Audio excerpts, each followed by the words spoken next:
तो इंडिया का जो इलेक्ट्रॉनिक एक्सपोर्ट है वो काफ़ी अच्छी तरीके से बढ़ रहा है।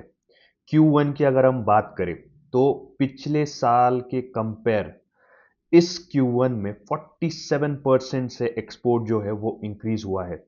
पिछले साल के Q1 में जो एक्सपोर्ट था वो अराउंड 8.3 बिलियन यूएसडी का था। इस साल के Q1 में अराउंड 12.47 बिलियन यूएसडी का एक्सपोर्ट हुआ है।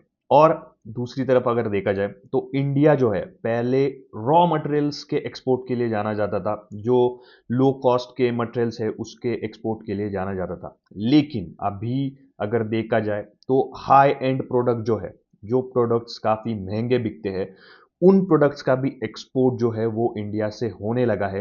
और इसका श्रेय जो है, जो इंडिया में स्मार्टफोन मैन्युफैक्चर हो रहे हैं, आईफोन की मैन्युफैक्चरिंग जो इंडिया में हो रही है, उस वजह से ये बदलाव जो है इंडिया में हमें दिख रहा है। सो हाई एंड प्रोडक्ट्स का एक्सपोर्ट जो है वो तो बढ़ रहा है, लेकिन इसमें आगे जाके हमें क्या चैलेंजेस फेस करने पड़ सकते हैं। काफ़ी सारे जो स्मार्टफोन्स है वो पूरी तरीके से अभी तक इंडिया में मैन्युफैक्चर नहीं किए जा रहे हैं। कुछ स्मार्टफोन्स की सिर्फ असेंबली जो है वो इंडिया में हो रही है।